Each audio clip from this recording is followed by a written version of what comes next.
আন্তর্জাতিক অঙ্গনে জোট বিন্যাসের নতুন চিত্র। পশ্চিমা প্রভাবের পাল্টা জবাব যেন একসঙ্গে দিচ্ছে রাশিয়া ও ইরান। ভূরাজনৈতিক টানাপোড়েনের এই সময়ে দুই দেশের সম্পর্ক শুধু উষ্ণই নয় বরং কৌশলগতভাবে আরও দৃঢ় হচ্ছে।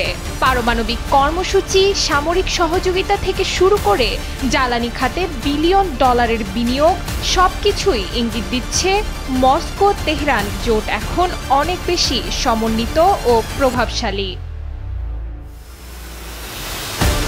দিনকে দিন রাশিয়া ইরান সম্পর্কের গভীরতা ও সব ক্ষেত্রে ইরানকে সহযোগিতা বাড়াতে প্রস্তুত রয়েছে রাশিয়া, এমনই ঘোষণা দিয়েছে ক্রেমলিন।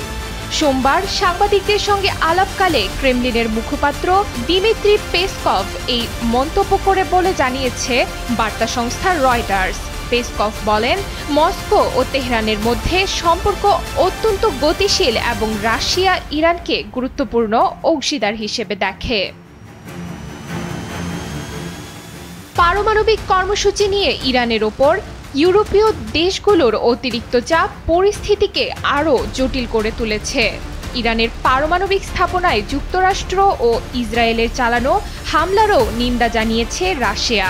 তেহরান দাবি করেছে তারা পারমাণবিক অস্ত্র তৈরির চেষ্টা করছে না।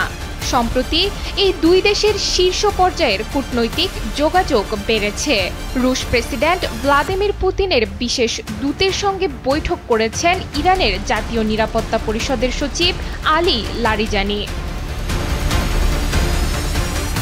চলতি বছরের জানুয়ারিতে পুতিন ও ইরানের প্রেসিডেন্ট একটি কৌশলগত অংশীদারিত্ব চুক্তি স্বাক্ষর করেন।